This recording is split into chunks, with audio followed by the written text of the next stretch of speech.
Good day, everybody. How are you all? Today we are going to talk about sampling distributions. So I will share my computer screen with you.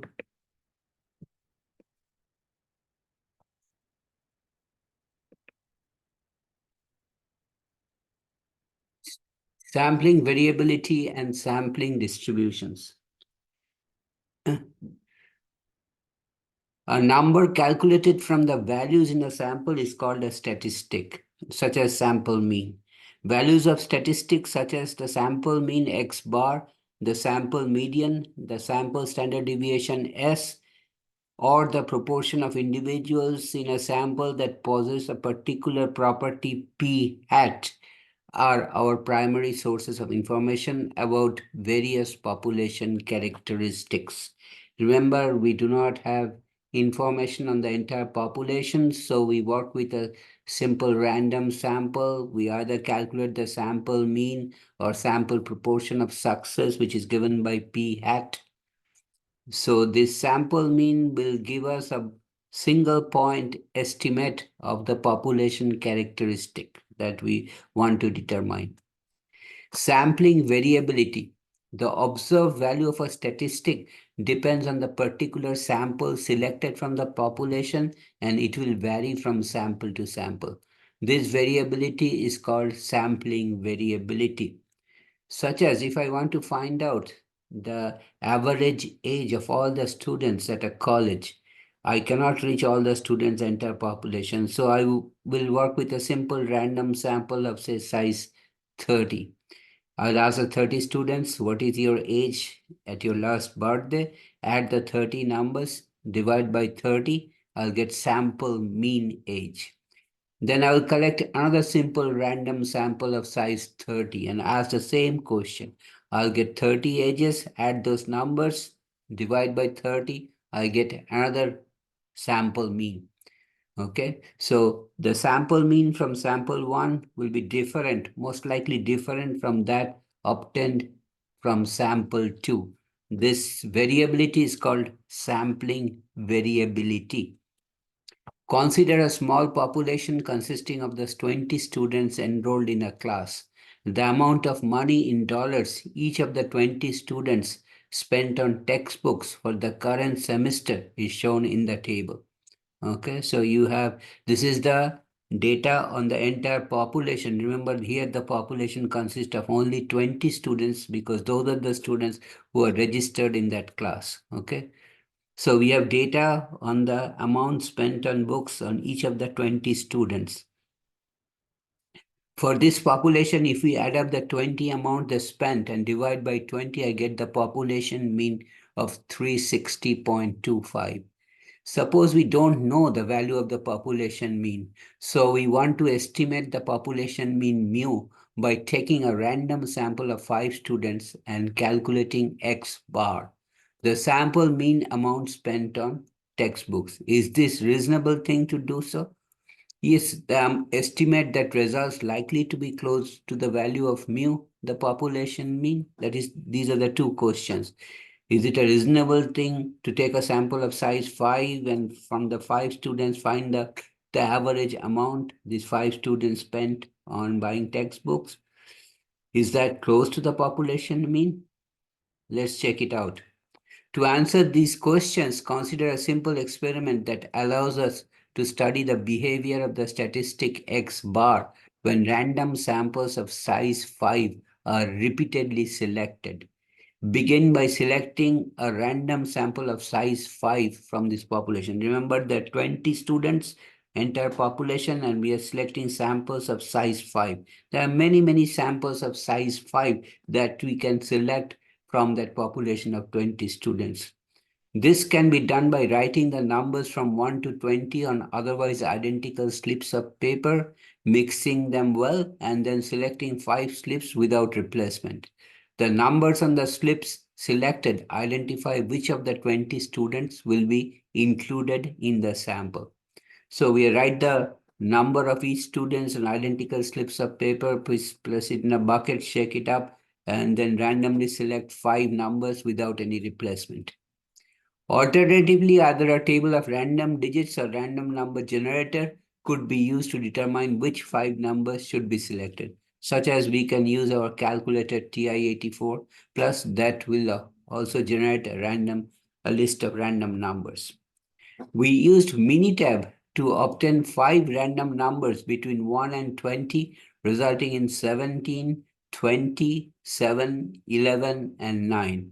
So we will we will determine or we will know from the list how much each student, number 17, for example, spent, he or she spent 331. Then student number 20 spent 423 and so forth. This results in the following sample of amount spent on books by these students number 17, 20, 7, 11, and 9.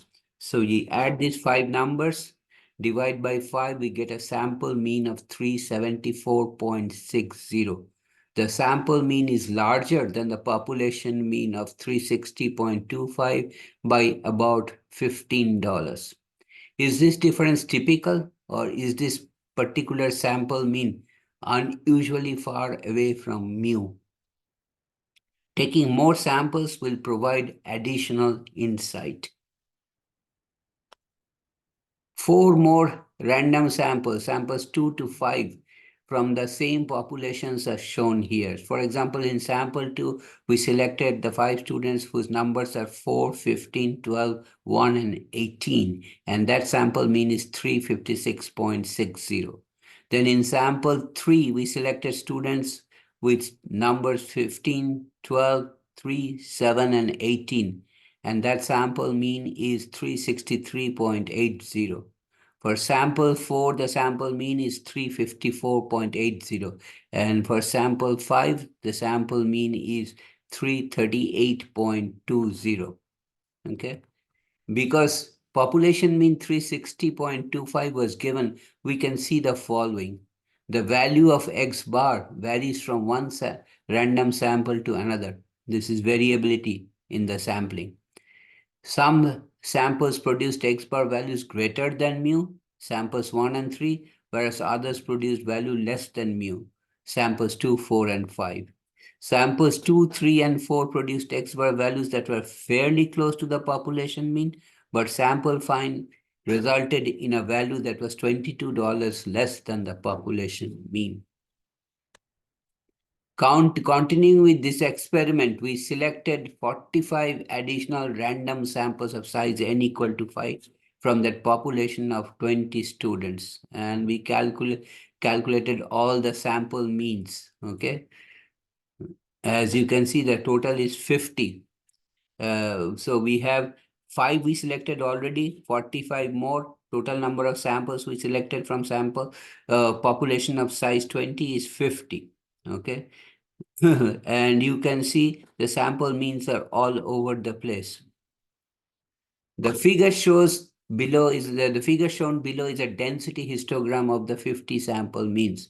That is, we divided the sample means into groups of class width, group width of 10, like 310 to 330, group width is 20, then 330 to 350, 350 to 370, these are on the horizontal axis, 370 to 390, 390 to 410, 410 to 430, there is nothing in this group, and then 430 to 450. So the heights of these rectangles gives us the relative frequency, or what proportion of the entire samples of size 50 samples, what proportion of that sample of 50 samples is in each group. For example, between 310 and 330, the height of that rectangle is about 0.005, the density. Okay. So, so remember density. How is density calculated? The relative frequency in each group divided by the width of each group. Okay. So density on the vertical axis, basically a measure of the relative frequency or probability in each group, and the groups on the horizontal axis. Now, as you can see, there is quite a bit of variability. Okay. Density histogram of X bar with a low value of 310 and a high value of 450. Density histogram of X bar is on the horizontal axis and relative frequency or density on the vertical axis. Density histogram X bar values from 50 random samples of example 8.1. It provides insight about the behavior of X bar. Most samples result in X bar values that are relatively near mu equal to 360.25, falling between 335 and 395. A few samples, however, produce values that were far from mu. If we are to take a sample of size 5 from this population and use X bar as an estimate of the population mean mu, we should not necessarily expect X bar to be close to mu. Remember, the population mean is 360.25. So that is almost the center where the peak of the rectangle is the highest, or height of the rectangle in the middle between 350 and 370 is the highest. That is where the center is in that group, and it is 360.25. But there is some, most of them are between 335 and you would say 395. But again, there are very low samples, samples with very low values and sample with very high values. Sample with very low values on the left, extreme left, sample with very high values, sample mean on the extreme right. So there is some variability. Okay.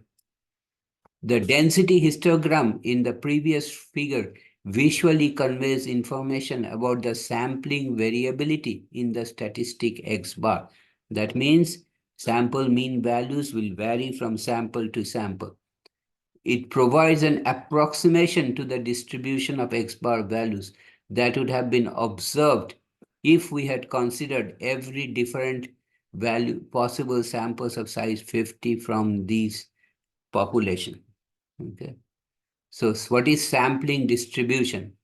Sampling distribution definition is the distribution that would be formed by considering the value of a sample statistic. Remember, sample statistic is sample characteristics such as sample mean for every possible sample of a given size from a population. Okay, so it's basically a probability distribution with probability on the vertical axis and the sample mean or some sample statistics on the horizontal axis. So the distribution means the probability distribution that would be formed by considering the value of a sample statistic, in this case sample mean, for every possible sample of a given size from the population. Okay. So next time we are going to talk more about the distribution of the sample mean probability distribution. What is the value of the mean of the sample means? That is where the center, the peak is the highest. What is the value on the horizontal axis of that mean? Also, we'll talk about the variability or the standard deviation of the probability distribution of the sample means. That distribution is often called sampling distribution. So it is sample mean on the horizontal axis and relative frequency or probability on the vertical axis.